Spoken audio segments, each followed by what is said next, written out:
Hello everyone, welcome to my channel competition tips. आज हम करेंगे नाइट ऑफ द स्कॉर्पियन, जिसे लिखा है निज़म एज़ेकिल ने, और इसके हम करेंगे इंपॉर्टेंट क्वेश्चंस एंड आंसर्स। तो चलिए शुरू करते हैं।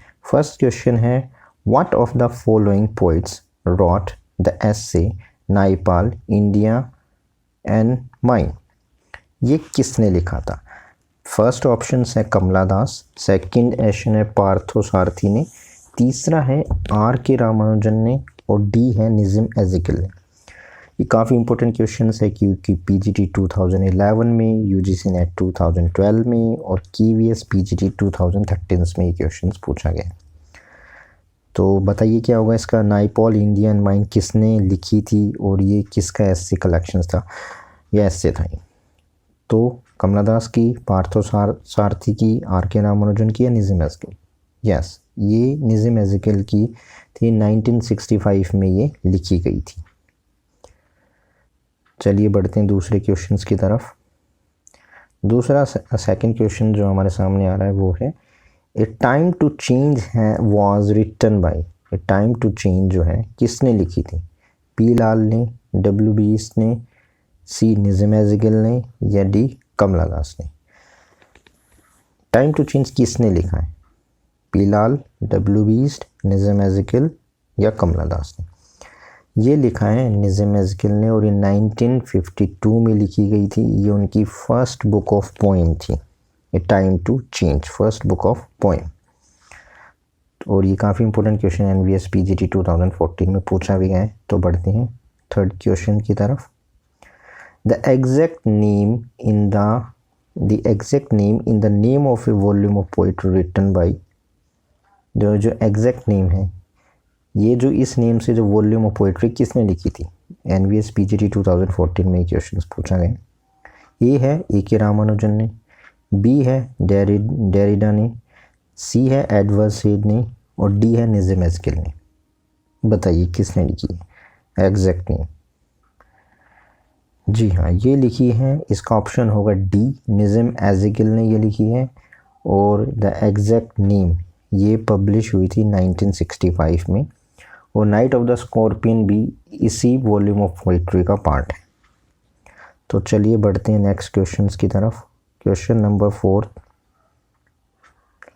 जो है, the theme of Nissim Ezekiel poem night of the scorpion is selfless motherhood, B है हेल्पलेस हस्बैंड, सी है होपलेस चिल्ड्रन और डी है रेस्टलेस स्पेक्टेटर्स। कौन था, यानी नाइट ऑफ द स्कॉर्पियन जो लिखी है निज़म एज़ेकिल ने, उसकी मेन थीम क्या है?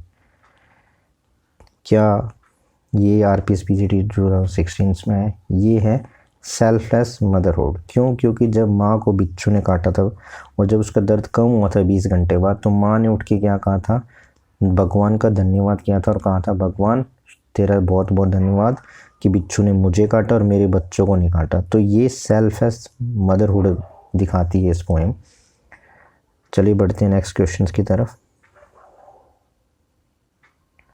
फिफ्थ क्वेश्चंस जो आरपीएससी पीजीटी में पूछा गया 2016 का, ये है, how did the villager in night of the scorpion by Nissim Ezekiel react to the unfortunate incident? इसका ऑप्शन है A, they stay away in fear, B, they throng to temple to invoke the deity, C है they crush and absorb the mother for bringing upon them the wrath of God, और D है they came in swam to console the family, ये console the family। जो night of the scorpion है उसको जो poet है उसने, villager जो आए हैं वो किस तरीके से आई थी? तो जी हाँ, इसका जो आंसर है वो डी होगा। जैसे कि उसमें लिखा था ना, उस पोएम की लाइन जो है, स्वन ऑफ फ्लाइज, यानी कि वो झुंड में, मक्खियों के झुंड की तरह आए थे। जब उन्हें ये पता चला था कि उसकी माँ को बिच्छू ने काट लिया है या स्कॉर्पियन ने काट लिया है, तो वो सारे स्वन ऑफ फ्लाई की तरह आए थे उनको कंसल्ट करने, उनके परिवार को, कि भाई क्या हालात हैं, कैसे दर्द हो रहा है, कैसे कैसे उसका ट्रीटमेंट किया जा रहा है। तो चलिए बढ़ते हैं नेक्स्ट क्वेश्चंस की तरफ। सिक्स्थ आ गए हैं। Question number, in India Nissim Ezekiel depicts the relations between, क्या है? A. Literature and sex, B. Literature and environment, C. Literature and science, and D. Literature and war। ये PGT 2010 में क्वेश्चन आए हैं, बताइए क्या होगा इसका। यस, इसका होगा option number A, literature and sex.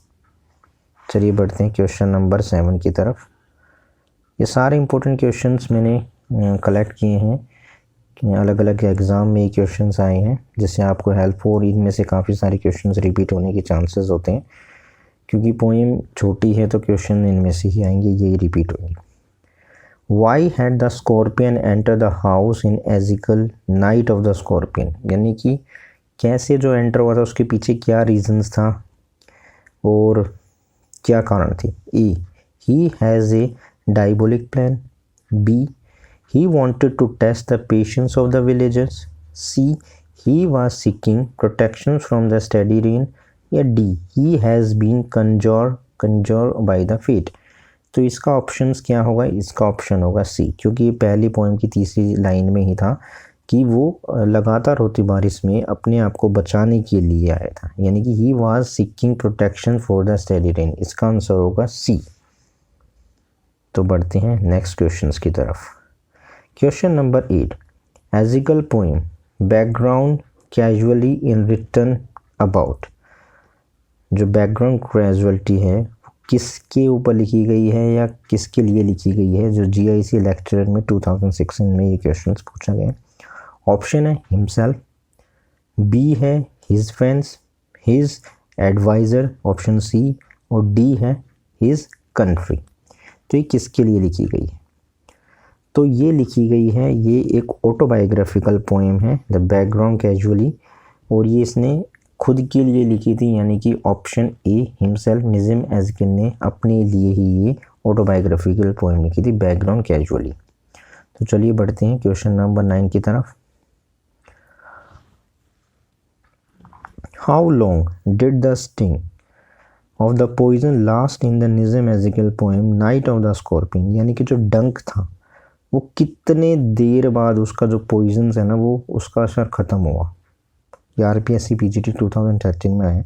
Option है A all night long, option B है 20 आवर्स, ऑप्शन सी है द होल डे, और ऑप्शन बी है अनबियरेबल लॉन्ग। कितने टाइम के बाद उसका असर ख़त्म हुआ था, ये पोएम के लास्ट में थर्ड या लास्ट फोर्थ लाइन है, जिसमें बताएगी 20 आवर, 20 घंटे के बाद, 20 घंटे के बाद ये असर इसमें वो हुआ था। चलिए बढ़ते हैं नेक्स्ट क्वेश्चन की तरफ। Question number 11, at the end of the poem the night of the scorpion the mother is happy because, यानी कि नाइट ऑफ द स्कॉर्पियन जो पोएम है उसके एंड में माँ क्यों खुश थी। A, the effect of the poison won, B, the villager was so sympathetic, option C, the scorpion spare her childrens, और answer D, her husband take care of her. ये क्वेश्चन भी RPSC PGT 2013 में पूछा गया है कि माँ क्यों खुश थी। Options A, the effect of poisons won, option B, the villagers was so sympathetic, and C है the scorpion spare her children, और डी है the husband took care of her. तो इसका आंसर बताइए क्या होगा, इसका आंसर होगा C, the scorpion spare her children. जैसे कि बताया कि लास्ट लाइन है पोएम की कि भगवान ने उसके बच्चों को, भगवान का शुक्रिया कि बिच्छू ने उसके बच्चों को नहीं काटा, ये इसका मतलब है। हर एक लाइन के जो मोस्ट इंपॉर्टेंट क्वेश्चंस कौन से थे वो पूछे गए और यही क्वेश्चंस रिपीट होंगे। अब question number 12, who among the following writers was a university professor of English, यानी यूनिवर्सिटी प्रोफेसर ऑफ इंग्लिश के रूप में काम किया है वो कौन राइटर है। कमला Das, option A, option B है मुल्क राज आनंद, ऑप्शन सी है निज़िम एज़िकल, ऑप्शन डी है नन ऑफ दीज। ये भी UP PGT 2000 में क्वेश्चन आए हैं कि कौन से ऐसे पोइट हैं जिन्होंने एज ए राइटर, कौन से ऐसे पोइट राइटर हैं जिन्होंने यूनिवर्सिटी प्रोफेसर्स ऑफ इंग्लिश रहे। तो इसका आंसर है निज़िम एज़िकल, क्योंकि ये हेड ऑफ डिपार्टमेंट रहे इंग्लिश डिपार्टमेंट के मीठीबाई कॉलेज मुंबई में, तो ये यूनिवर्सिटी प्रोफेसर्स रहे। आंसर आंसर 13 नहीं, क्वेश्चन नंबर 13 की बात हम करते हैं आगे। Background casually is written by, ये हमने अभी ऊपर भी डिस्कस करा है, पीजीटी 2000 में क्वेश्चन आए। इसका ऑप्शन है ए कमला दास, बी है रॉबर्ट फ्रॉस्ट, और सी है विटमैन, और डी है निज़म एज़ेकिल। जैसे कि हम इसको डिस्कस कर चुके हैं कि बैकग्राउंड कैजुअलिटी उनकी ऑटोबायोग्राफिकल पोएम थी और उन्होंने खुद के लिए लिखी थी, हिमसेल्फ थी, तो ऑलरेडी इसका आंसर डी है, आपको पता ही है। अब आ गया the central theme of Nissim Ezekiel work is, यानी कि निज़म एज़ेकिल जो वर्क लिखते थे उनकी मोस्टली जो सेंटर थीम होती थी वो क्या होती थी।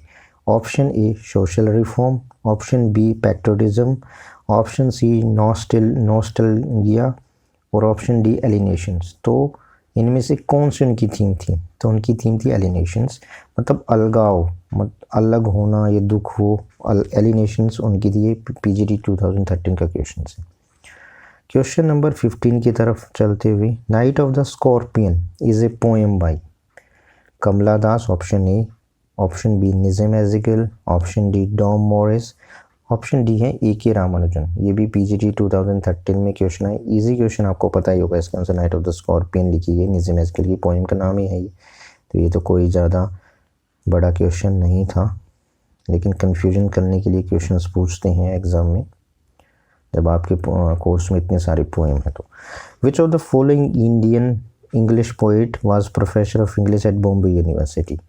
Jayant Mahapatra, option A, option B है ए के रामानुजन, ऑप्शन सी है निज़म एज़ेकिल, और ऑप्शन डी है के एन दारोवाला।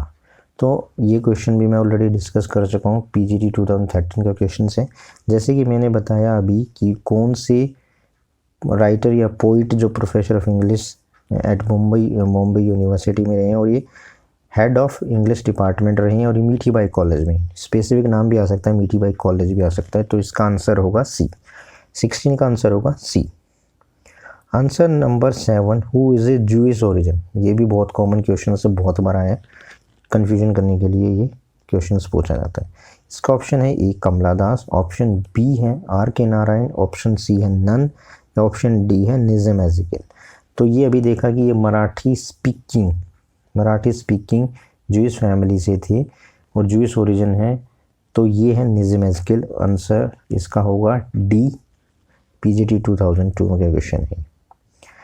क्वेश्चन नंबर 18 की तरफ, who is bitten by the scorpion in the night of the scorpion? PGT 2004 का क्वेश्चन है, किसको काटा था भाई ये? अगर जो स्कॉर्पियन था ना, किसको काटा था?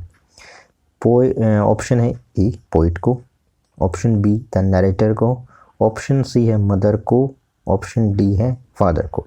यानी कि किसको काटा? पोइट को काटा, या जो नरेटर जो कहानी सुना रहा उसको काटा, या मदर को, माँ को, या फादर को। यस, अगर आप नाइट ऑफ द स्कॉर्पियन ढंग से पढ़ी है और नॉर्मली है, पूरी स्टोरी उसी पे है, पहली से लास्ट लाइन पे है मदर, ऑप्शन नंबर सी। और क्वेश्चन नंबर 19 की तरफ की, नाइट ऑफ द स्कॉर्पियन लिखी गई थी, is written, night of the scorpion is written in a blank verse, option B free verse, option C iambic pentameter, option D iambic hexameter. तो night of the scorpion किस में लिखी गई थी? Yes, night of the scorpion में कोई ऐसी है ही नहीं, टाइम में कोई पैटर्न नहीं है, तो ये फ्री वर्स में लिखी गई थी, फ्री वर्स की ये पोएम थी। अब हम लास्ट क्वेश्चन की तरफ बढ़ रहे हैं। लास्ट क्वेश्चन है question number 20, the background of the night of the scorpion is. Background क्या था नाइट ऑफ द स्कॉर्पियन की, किसके ऊपर बेस ये कहानी थी? ए है मॉडर्न, ऑप्शन नंबर बी है रूरल, ऑप्शन नंबर सी है अर्बन, और ऑप्शन नंबर डी है इंडियन। तो ये किस पे बैकग्राउंड पे बिलोंग करती है पोएम? तो इसका आंसर होगा आंसर नंबर बी रूरल, क्योंकि ये गांव की कहानी थी, गांव के लोग थे, गांव की कंडीशंस इसमें दिखाई गई है। तो ये थी नाइट ऑफ द स्कॉर्पियन की मोस्ट इम्पोर्टेंट क्वेश्चंस की लिस्ट, जो जिसमें से बहुत सारे क्वेश्चंस वो मैंने सेलेक्ट किए जो प्रीवियस ईयर एग्ज़ाम में आए हैं। ऐसे ही और नए सारे वीडियो पाने के लिए मेरे चैनल को सब्सक्राइब करें, लाइक करें, शेयर करें। तो मिलते हैं अगली वीडियो में। Till that good bye.